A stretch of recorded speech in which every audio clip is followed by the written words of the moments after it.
आचार्य जी, आज नवमी है और 10वीं, इसका मतलब क्या है? बहुत सुंदर।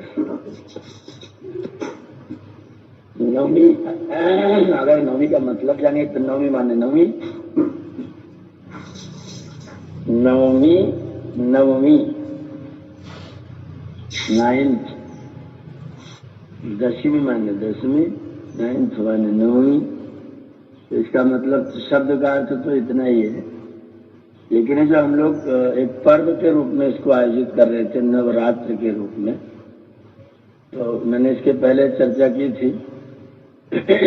ये नवरात्र है, नई ऋतु में प्रवेश करने के लिए अपने शरीर को, अपने शरीर की इम्यूनिटी पावर को ठीक करने का एक पर्व है, शक्ति की उपासना का पर्व है, जिससे मेरे जीवन में शक्ति का संचार हो सके और जो अग्रिम ऋतु हमारा आने वाला है, इस ऋतु में हमारा शरीर जा करके अपना सामंजस्य बिठा सके, इसके लिए शक्ति की उपासना करने का पर्व है।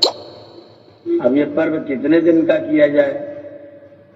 तो हम लोग जो हैं वो पूर्णतावादी हैं, पूर्णतावादी। और पूर्णतावादी जो हैं वो बहुत चतुर भी है, बुद्धिमान भी है। तो उन्होंने कहा कि जितने भी संख्याएं हैं, 1 2 3 4 5 6 7 8, ये सारी की सारी संख्याएं अधूरी हैं, क्योंकि आप 8 का पहाड़ा पढ़ेंगे तो 8 दूनी 16, और 6 और 1 जोड़ेंगे तो आपको 7 मिलेगा, 8 त्रिक 24, आप 3 गुना कर देंगे तो आपको 4 2 6 ही मिलेगा, 8 चौक 32, 4 गुना कर देंगे तो आपको 5 ही मिलेगा। मतलब गुणा कर रहे हैं और घट रहे हैं, ये स्थिति हो रही है। अगर आप इसी स्थिति में 9 को लेंगे तो 9 दूना 18, 8 और 1 9, 9 त्रिक 27, 7 और 2 9, 9 चौक 36, 6 और 3 9, 9 पचे 45, 5 और 4 9। जितना पहाड़ा पढ़ते जाएंगे आखिरकार 9 का 9 ही रहेगा। तो 9 अपने आप में इतनी पूर्ण संख्या है कि उसमें कुछ भी घटता नहीं है। तो हमने 9 दिन निर्धारित कर लिया जिससे कि घटने का कोई अवसर न रहे। तो हम लोगों ने इसको पूर्णता की प्राप्ति के लिए, पूर्णता की प्रतीति हो जाए, हमारे जीवन में पूर्णता आ जाए, इस भावना के साथ हमने इसको 9 दिन का पर्व बनाया। दूसरा 9 का अर्थ नवीनता भी है, तो जिससे नवीनता जीवन में निरंतर आती रहे, इसीलिए भी नवरात्रि है। तो नवमी का मतलब है पूर्णता की तिथि, जिसमें हम अपने आप को पूर्णता करते हैं, अपनी पूर्णता करते हैं, अपने आप को पूर्ण समझते हैं और ये जान लेते हैं कि अब हम पूर्ण हो गए हैं। हमें चाहे जितना बांटा जाए, हम बंटने वाले नहीं हैं। हमें बांट दोगे, बंटने के बाद भी हम एक ही रहेंगे, हम फिर उतने के उतने ही रहेंगे, हम घटने वाले नहीं हैं। ये जो पूर्णता की प्राप्ति की भावना है, इसलिए इस पर्व को हम लोगों ने नवरात्र का बनाया है। और अगर कोई व्यक्ति इस 9 को पूरा कर ले, पूर्णता को प्राप्त कर ले, तो फिर उसके सामने कहीं पराजय तो हो ही नहीं सकती। इसलिए अगला जो पर्व होगा वो सीधा विजयादशमी हो जाए।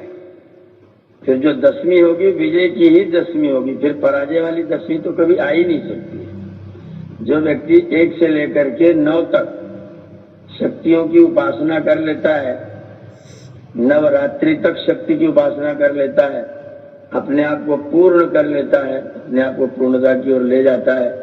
जब वो पूर्ण हो जाता है तो फिर पराजय को नहीं देखना पड़ता है, पराजय फिर उसकी होती नहीं है। इसलिए जो 10वीं पर्व है, फिर हम लोगों ने उसको विजयादशमी के रूप में मान लिया कि अब तो जो दशमी होगी वो विजय वाली ही दशमी होगी। तो इस पूर्णता की भावना के साथ, जैसे आपने उदाहरण देखा, 9 का पहाड़ा कितना भी पढ़ दिया जाए, 9 9 करेंगे तो भी 8 1 9 रहेगा, 9 8 करेंगे तो भी 7 और 2 9 रहेगा, 9 7 करेंगे तो भी 6 और 3 9 ही रहेगा। 9 न घट रहा है न बढ़ रहा है, 9 अपने आप में पूरा का पूरा है। ऐसी कोई भी संख्या नहीं है। 1 को करोगे तो 2 हो जाएगा, फिर करोगे 3 हो जाएगा, फिर करोगे 4 हो जाएगा। लेकिन 9 को करोगे तो 9 चाहे जितने बार बांटोगे 9 का 9 ही निकलेगा। तो ये पूर्णता का प्रतीक है, इसलिए हमने इस पर्व को 9 दिन का मनाया। नवमी का मतलब पूर्णता का पर्व, दशमी का मतलब पूर्णता के आने के बाद जो विजय होती है वो वाला पर्व हमारा विजयादशमी का पर्व है। यह है नवमी और दशमी का भाव, जो हमारे पूर्वजों ने पर्व के रूप में इसको स्वीकार किया है, इसको माना है, मनाया है। ओम नमस्ते आचार्य। जी ओम नमस्ते नमस्ते।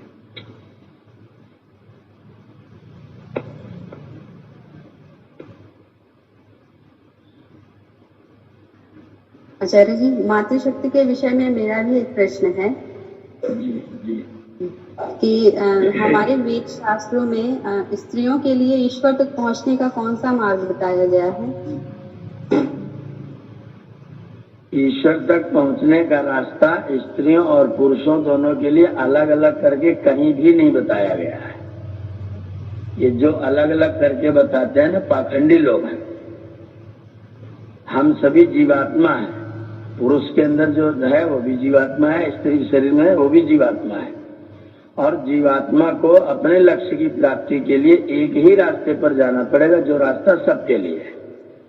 तो वही रास्ता अपना इसमें शरीर वाला भेद तो करना ही नहीं चाहिए, कोई मतलब ही नहीं। ये शारीरिक भेद तो केवल सांसारिक व्यवहार का मामला है बस। जहाँ तक ईश्वर प्राप्ति का प्रसंग आएगा, स्वाध्याय का प्रसंग आएगा, ज्ञान का प्रसंग आएगा, चेतना का प्रसंग आएगा, उसमें शरीर वाला भाव ही नहीं रहेगा, वहां तो आत्मा वाला भाव रहेगा। और आत्मा सबका एक जैसा है। तो आत्मा परमात्मा को प्राप्त करता है, इसमें स्त्री शरीर क्या करेगा, पुरुष शरीर क्या करेगा? शरीर तो शरीर है। अच्छा, जितने ऑर्गन्स पुरुष शरीर में है, जितने तत्व पुरुष शरीर में, उतने ही स्त्री शरीर में है। बल्कि स्त्री शरीर में प्लस और है। स्त्री शरीर में बच्चेदानी प्लस ऑर्गन है, जो पुरुषों के शरीर में कहीं भी नहीं। वो आपके पास में ज्यादा, स्त्रियों के शरीर में ज्यादा होता है। तो स्त्री शरीर या पुरुष शरीर, इसका शरीर का भेद योग के रास्ते पर, ईश्वर की प्राप्ति के रास्ते पर कुछ भी बाधा नहीं है। इसलिए दोनों के लिए एक ही रास्ता है। विवेक वैराग्य षट् संपत्ति श्रवण चतुष्टय, ये साधन चतुष्टय। इसके अतिरिक्त मुक्ति की प्राप्त करने का, परमात्मा की प्राप्त करने का भिन्न कोई रास्ता अलग अलग किसी के लिए भी नहीं बताया गया है। तो दोनों का एक ही मार्ग है, जो मार्ग नवे सुमला हम लोग पढ़े हैं। षट् संपत्ति है, विवेक वैराग्य है और साधन चतुष्टय है। इन साधन चतुष्टयों को करते हुए श्रवण मनन निधिध्यासन आत्म साक्षात्कार, इनको करते हुए आप परमात्मा की प्राप्ति की ओर जाएंगे। इसमें शरीर के भेद एक कोने में रख दीजिए, उसको बिल्कुल सामने मत आने दीजिए। आचार्य जी, एक भ्रम समाज में और फैला हुआ है कि मनुस्मृति में कहा गया है कि स्त्रियों को हमेशा पुरुषों के सानिध्य में ही रहना चाहिए, उन्हें स्वतंत्रता नहीं दी गई है। तो इस प्रकार से उनकी स्वतंत्रता का हनन किया गया है। ये ऐसा क्यों है आचार्य जी? वहाँ जो मनु का भाव है जी, वो है क्या, बाल्ये बाल्ये बाल्ये पिता रक्षति, यौवने जपदे रक्षति, वृद्धायां पुत्रा रक्षन्ति, न स्त्री स्वातंत्र मर्हति।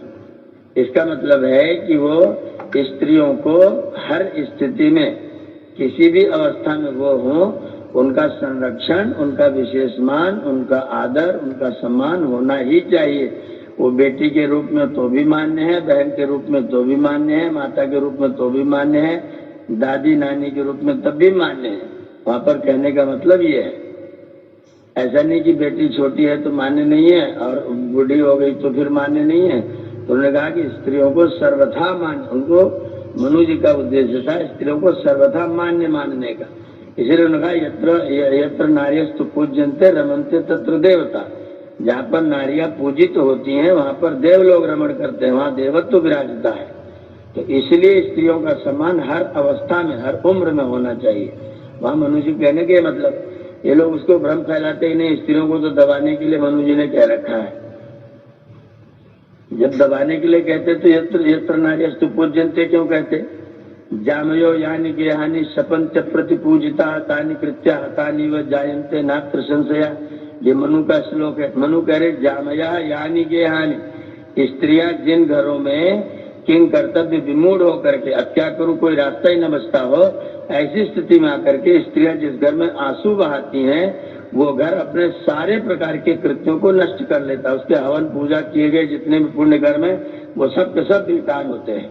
इसलिए सबसे बड़ा काम है कि स्त्रियों का पूर्ण सम्मान होना चाहिए। जो मनु ये बात कह रहे हैं वो मनु स्त्रियों को बांधने की बात करेंगे, परतंत्र करने की बात करेंगे। ये दुष्प्रचार है लोगों का, ऐसा ये सुप्रचार नहीं है। जी, और किसी का प्रश्न हो तो पूछ सकते हैं। जी आचार्य जी। जी ओम। मैं ये पूछना चाहती हूँ, जो कन्या पूजन करते हैं रात में उसका थोड़ा संक्षेप बता दीजिए, मैं इसमें भ्रमित रहती हूँ। वो भी शक्ति पूजन है। शक्ति, नारियां देश की जाग जाएं, अगर युग स्वयं ही बदलता चला जाएगा। देवियां जागरण गीत गाएं, अगर युग स्वयं ही बदलता चला जाएगा। नारी एक शक्ति है, स्त्री एक शक्ति है। उस शक्ति की हम उपासना कर रहे हैं, 9 दिन तक हम शक्ति की पूजा कर रहे हैं। तो उस शक्ति की पूजा में हमने अंतिम दिन में 8वें दिन या 9वें दिन अपनी जो शक्ति है, वास्तव में घरों की जो शक्तियां हैं, स्त्रियस्ु नान भेदोस्ति किंचन, स्त्रियां और स्त्री, लक्ष्मी और स्त्री दोनों में कोई भेद नहीं है। तो हम नारी को शक्ति मान करके शक्ति की उपासना करते हुए अपनी नारी रूपी जो बेटियां हैं, जो कल को माताएं, बहनें, भगिनियां बनने वाली हैं, इन बेटियों का हम सम्मान करते हैं, आदर करते हैं, उनको भी पूजित करते हैं, उनका सम्मानित करते हैं, क्योंकि यही वास्तव में शक्तियां हैं। अगर ये वास्तव में शक्तिशाली हो जाएं, शक्तिमती हो जाएं, तो फिर देश को सुधारने में, देश को बदलने में, परिवार को बदलने में ज्यादा कठिनाई नहीं होती है। तो इनको शक्ति के रूप में पूजा करने की व्यवस्था हमारे पूर्वजों ने बनाई हुई है। उनका सम्मान किया जाना चाहिए, उनको पूजित करना चाहिए, उनको अपना आशीर्वाद देना चाहिए, उनको यथावत बढ़ाना चाहिए। इसके लिए तो कन्याओं का पूजन यहाँ पर किया जाता है। तो कन्या खिलाने का भी आ सकता है आचार्य जी? बिल्कुल खिलाइए, वस्त्र दीजिए, उनको अच्छे अच्छे कपड़े पहनाइए, भोजन कराइए, उनको सम्मानित करिए। जी आचार्य जी, धन्यवाद। हम तो बच्चियों को वस्त्र भी देते हैं, भोजन भी कराते हैं, जाते समय दक्षिणा भी देते हैं कुछ कुछ उनके हाथ में। आचार्य जी, किसी समय कि केवल नवरात्र में ही? ये किसी समय, जब मतलब सर्वदा उनका सम्मान करना है। ये तो एक प्रतीक बना लिया कि पर्व पर उनका सम्मान होना चाहिए, लेकिन वे असला ही सम्मान की पात्र हैं, उनका सदा ही सम्मान होना चाहिए। किसी भी दिन किया जा सकता है, पर्व में एक प्रसंग आता है तो व्यक्ति कर देता है, इसलिए उसको कर्मकांड का अंग बना लिया गया, जिससे कि व्यक्ति करे ही करे। वैसे नित्य करने का है, रोज ही करने का चीज है। आचार्य जी, मिट गई शंकाएं, मिट गई जी।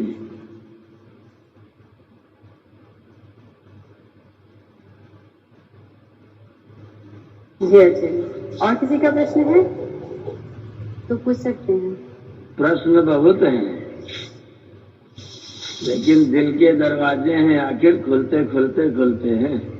जी आचार्य जी, एक प्रश्न और मैं पूछती हूँ कि बिल्कुल बिल्कुल रखिए, आपका प्रश्न सबका प्रश्न हो। जी जी, जो विवाह का समय निर्धारित किया गया है पुरुष के लिए, महिला के लिए, तो समाज में ये भी भ्रांतियां फैली हुई है कि पुरुष 48 वर्ष का और महिला 25 वर्ष की होनी चाहिए। इस विषय में भी काफी भ्रांतियां समाज में फैली हैं, तो इसको कैसे समझाया जाए लोगों को? इस पर आप लोग बहने हैं और आपका अनुभव इसमें अच्छा है। 45 साल की उम्र में, 44, 45, 42, किसी का मतलब 40 से और 48 के बीच में, 40 से 48 के बीच में प्रत्येक महिला का प्रजनन का वो कार्यक्रम बंद हो जाता है। पीरियड आना वो बंद हो जाता है, तो गर्भ की स्थिति समाप्त हो जाती है। अब अगर पुरुष 50 साल, अच्छा पुरुषों की जो स्थिति है संतानोत्पत्ति की उम्र की, वो 70 साल भी, मतलब वर्तमान में भी 70 साल तक है। इस ऐसी आज की अवस्था में भी 70 साल तक पुरुष प्रजनन कर सकता है, और माताएं, स्त्रियां जो हैं वो 40 से 48 के बीच में उनका प्रजनन बंद हो जाता है। तो अगर इनकी आयु समान होगी स्त्री और पुरुष की, तो पुरुष तो 70 साल तक प्रजनन करने में समर्थ है, स्त्रियां 45 साल में बंद हो जाती हैं। तो फिर बाद के जो 20-22 साल बचते हैं उनका क्या होगा? इसलिए 24-48 का जो भेद रखा गया है वो इसलिए रखा गया कि स्त्रियां 24 साल की हो तो 48 साल का पुरुष होगा तो भी 20 साल तक वो लोग संतान उत्पत्ति कर सकते हैं, और उनके शरीर की क्षमता। अच्छा, अब तो विज्ञान भी बता रहा है, डॉक्टर साहब यहाँ पर जुड़े हुए, मुझे उसको प्रमाणित करेंगे। जैसे जैसे स्त्रियों की आयु बढ़ती जाती है वैसे वैसे उनकी प्रजनन की शक्तियां कम होती जाती हैं और कष्ट बढ़ते जाते हैं, समस्याएं बढ़ती जाती हैं। तो अगर वो अधिक उम्र करके विवाह करेंगे तो जो संतानें पैदा होंगी वो कष्टकारक होंगी और ठीक से उनका निर्माण भी नहीं होगा। इसके लिए स्त्रियों की आयु आयुर्वेद के अनुसार जो उनका जो स्वाभाविक शक्ति है, जिस तरह की शक्ति पुरुष के शरीर में 25 वर्ष में होती है, उसी तरह की शक्ति स्त्री शरीर में 16 वर्ष में होती है। तो 16 वर्ष का 25 मतलब 9 वर्ष का अंतर। वो 9 वर्ष के अंतर में भी स्त्री के अंदर वो क्षमता, वो शक्ति, वो सामर्थ्य है जो पुरुष के अंदर 25 साल में आती है। तो इसलिए जो आयु का गैप रखा हुआ उसका वैज्ञानिक कारण है, उसका चिकित्सा विज्ञान उसको प्रमाणित करता है और वो चिकित्सा विज्ञान के आधार पर है। इसमें जो लोग भ्रम करते हैं उन लोगों को जानकारी नहीं होती, इसलिए वो लोग भ्रम करते हैं। अच्छा, दूसरे की स्थिति और भी है। हमने जैसे नियम बनाया 24 से 48 वर्ष वाला, तो 48 वर्ष तक अविफलित ब्रह्मचर्य, जिसने अपने ब्रह्मचर्य का नाश नहीं किया है, जो स्वप्न दोष में भी, जिसको स्वप्न में भी दोष नहीं आता है, ऐसे व्यक्ति के लिए 48 साल की बात कही जा रही है। जब ये लंपट 18 साल में, 15 साल में, 16 साल में ही अपना वीर्य क्षय कर रहा है, अपने शरीर का नाश कर रहा है, दुराचारी है, विचार से दुराचारी है, विचार से व्यभिचारी है। वो भले शरीर से न करता हो, डर के मारा, भय लज्जा के मारा, लेकिन वो मन से व्यभिचारी है। तो जब वो मन से 16 साल से व्यभिचार कर रहा है, 15 साल से व्यभिचार कर रहा है, तो 48 साल तक उसके पास भी कुछ नहीं रहेगा। जो व्यवस्था बनाई गई है वो 48 साल का अविफलित ब्रह्मचारी रहे, ऐसी ही कन्या रहे, तो 48-24 का विवाह होगा, तो 20 अगले 20 वर्षों तक आराम से संतानोत्पत्ति कर सकते हैं, उनका पालन पोषण भी कर सकते हैं। इसलिए व्यवस्था विज्ञान के तरीके पर और चिकित्सा विज्ञान के आधार को बना करके ही ऐसी व्यवस्था बनाई गई है। और वो चरक और सुश्रुत की व्यवस्था है, कोई स्वामी जी ने अलग से व्यवस्था नहीं लिखी है। ऐसी व्यवस्था आयुर्वेद के महान आचार्य चरक और सुश्रुत की बनाई हुई है कि स्त्री शरीर की जो शक्ति है, जो सामर्थ्य है, वो इतने वर्षों में ऐसी होती है और पुरुष सामर्थ्य इतने वर्षों में ऐसी होती है। तो इसीलिए विवाह के बीच में जो गैप करने की व्यवस्था रखी गई, वो इसलिए रखी गई है। आचार्य जी, इसे वर्णों के आधार पर भी समझ सकते हैं। जैसे ब्राह्मण के लिए ये विशेष प्रकार का जो है निर्धारित किया गया होगा समय, और वैश्यों के लिए अलग जो है समय निर्धारित किया गया होगा। विवाह में दोनों के लिए अलग समय नहीं निर्धारित किया गया है। उपनयन इत्यादि में तो निर्धारित किया गया, पर विवाह के लिए कोई ऐसा नियम नहीं बनाया गया। जैसे मेरे विचार से जैसा कि ब्राह्मण वर्ग के लोग हैं तो वो 25 वर्ष और 24 वर्ष और 48 वर्ष हो सकते हैं, अगर ब्राह्मण वर्ग की महिला है और ब्राह्मण वर्ग का पुरुष है, तो क्या ऐसा हो? क्योंकि जैसे प्रश्न स्त्रियों के मन में होते हैं, हो सकता है कि वैसे ही उत्तर वो उतना ज्ञानी व्यक्ति दे सकता है, उतनी उम्र का व्यक्ति, ये भी हो सकता है। जैसे शंकर जी मतलब किसी शास्त्रीय व्यवस्था में वर्ण के आधार पर आयु को निर्धारित नहीं किया गया है। विवाह के लिए, विवाह के प्रसंग में वर्ण के आधार पर ऐसा कोई सीमांकन नहीं किया गया है। वो तो किसी वर्ण का व्यक्ति हो, क्षत्रिय वर्ण का हो, वैश्य वर्ण का हो, शूद्र वर्ण का हो, लेकिन अगर वो 48 वर्ष तक ब्रह्मचारी है तो 24 वर्ष की कन्या से विवाह कर सकता है। आज की स्थिति में तो ये गैप नहीं रखना चाहिए, क्योंकि अब पुरुषों में वो स्थिति है नहीं, ना ब्रह्मचर्य की वो स्थिति है, बहुत लंपटता है, बहुत व्यभिचार है। 12 साल 10 साल के बच्चे लंपटता करते हैं। मैं तो आश्चर्य से चकित हो जाता हूँ, 10 वर्ष के बच्चे लंपटता करते दिख रहे। इतनी विचित्र बातें हैं कि उनको कहा नहीं जा सकता। जो बच्चे बातचीत करते हैं उनको सुनते रहते हैं, बड़ी वेदना होती है बच्चों के विचार सुन करके, बहुत भयंकर। मतलब मैं बच्चों की मैंने बातचीत करते सुना है। मैं कहीं विवाह में गया हुआ था और बैठा हुआ था, पीछे बच्चे बैठ के बात कर रहे थे, तो मतलब 6ठी 7वीं 8वीं कक्षा के बच्चे थे और अपने मैडम के शरीर के अंगों की चर्चा कर रहे थे कि वो मैडम ऐसी है, वो मैडम उसका ऐसा है, उस मैडम का ये ऐसा है। मैं सुनकर के एकदम हक्का पक्का में चकित रह गया। मैंने कहा कि बच्चों के अंदर ये विचार है और उनको मैडम पढ़ा रही है, और जो मैडम इनको पढ़ाने आती उस मैडम के उस अंक की चर्चा इनके दिमाग में है, तो कितना सड़ा दिमाग है इन लोगों का। तो ऐसे विचित्र सड़े विकृत मानसिकता वाले लोग तो इतना गैप करेंगे तो कुछ करने के लायक रहेंगे ही नहीं। बहुत विकट परिस्थितियां हैं। आचार्य जी, महिलाओं की उम्र बढ़ जाती है तो उनको जो संतानें होती है उनकी बुद्धि और दिमाग की डेवलपमेंट में बहुत अंतर पड़ जाता है। हाँ, इसीलिए मैंने कहा था कि डॉक्टर साहब इसमें प्रमाणित करेंगे। तो चिकित्सा विज्ञान ने इसीलिए उम्र ज्यादा होने के लिए स्त्रियों के लिए मना किया हुआ है। मेरा ये प्रश्न है कि नवरात्रि में दुर्गा माँ शेरा वाली माता की पूजा करती है, तो क्या वो सच में शेर पे सवार होती है? अगर कोई शक्ति होगी बेटा तो वो शेर पर ही तो सवार होगी, बकरी पर थोड़े सवार होगी। जो शक्ति आएगी, जो ताकत आएगी, वो बकरी में थोड़ी आएगी, वो तो शेर में ही आएगी।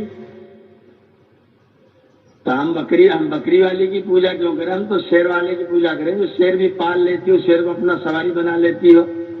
जो बड़े बड़े शेरों को अपना वाहन बना ले, सवारी बना ले, हम उस शक्ति की पूजा करते हैं। वो एक रूपक है, जो मूर्ति बनाई गई है ना, वो एक रूपक है, एक कल्पना है।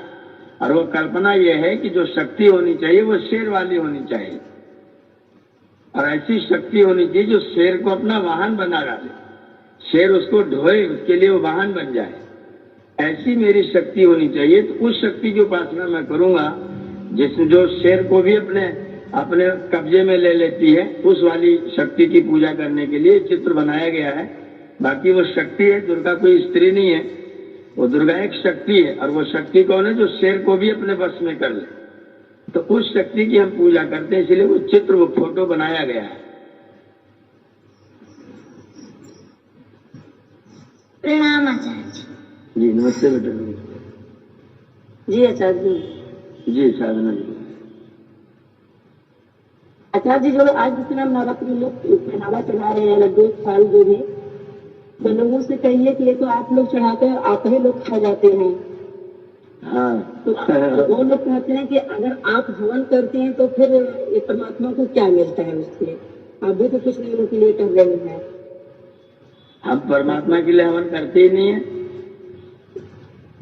हम तो परमात्मा की उपासना के लिए मंत्र बोलते हैं, और हवन पृथ्वी, जल, वायु, अग्नि, आकाश की शुद्धि के लिए, उनको बलवान बनाने के लिए करते हैं। हम तो वातावरण की पवित्रता के लिए हवन करते हैं। आप जो प्रसाद चढ़ाते हैं वातावरण की पवित्रता के लिए चढ़ाते हैं क्या?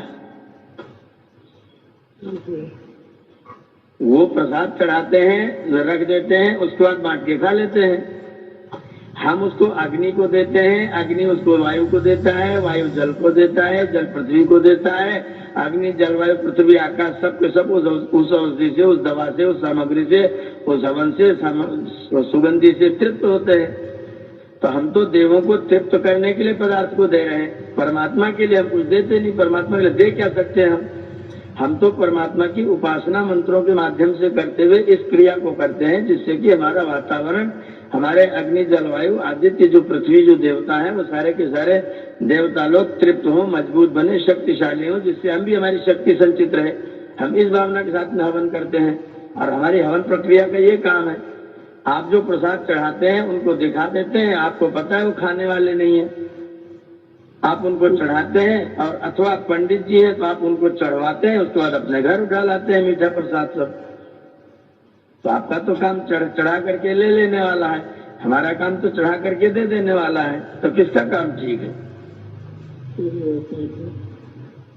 आचार्य जी, इस विषय में हम अपना अनुभव शेयर करना चाहेंगे कि जब हम मूर्ति करते थे तो हम भगवान जी को वही चढ़ाते थे जो हमें खाना होता था।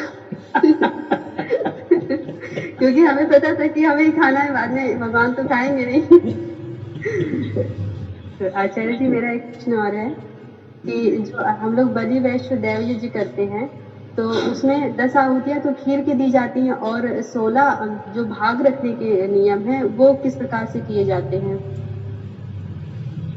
16 भाग रखे जाते हैं, उसके बारे में स्वामी जी ने कहा है उसको प्रसाद के रूप में बांट दिया जाए, किसी को खिला दिया जाए। अथवा अग्नि ठीक हो, अग्नि तीव्र हो, तो उसको अग्नि में ही डाल दिया जाए, उसको भी अग्नि में ही डाला जाए, सबको अपने आप बटेगा, वो अग्नि के माध्यम से बटेगा। तो दोनों विकल्प वहां पर दिए हुए हैं, या तो 16 भाग निकाल करके 16 लोगों को प्रसाद के रूप में खिला दिया जाए, या फिर उसको अग्नि में ही डाल दिया जाए। बाकी जो 6 भाग देने वो उनको देने हैं, कुत्ते को, गाय को, चींटियों को, पक्षियों को, वो उनको देना है। सर जी, उसे घर से बाहर निकाल देना चाहिए? हाँ बिल्कुल, वो जो 6 भाग है उसको बाहर रखना चाहिए। अग्नि में नहीं डाल सकते? नहीं, वो 6 को अग्नि में नहीं डालना है, वो 6 को बाहर देना ही है, लोगों को बांटना है। 16 जो भाग है वो तो अग्नि में डाल सकते हैं, उसमें विकल्प है, चाहे तो प्रसाद बना दीजिए और चाहे तो अग्नि में डाल दीजिए, वहाँ दोनों विकल्प हैं। लेकिन 6 भाग को कोई प्रसाद नहीं बनाना, कोई अग्नि में नहीं डालना, उनको पर्टिकुलर पहुंचाना ही है।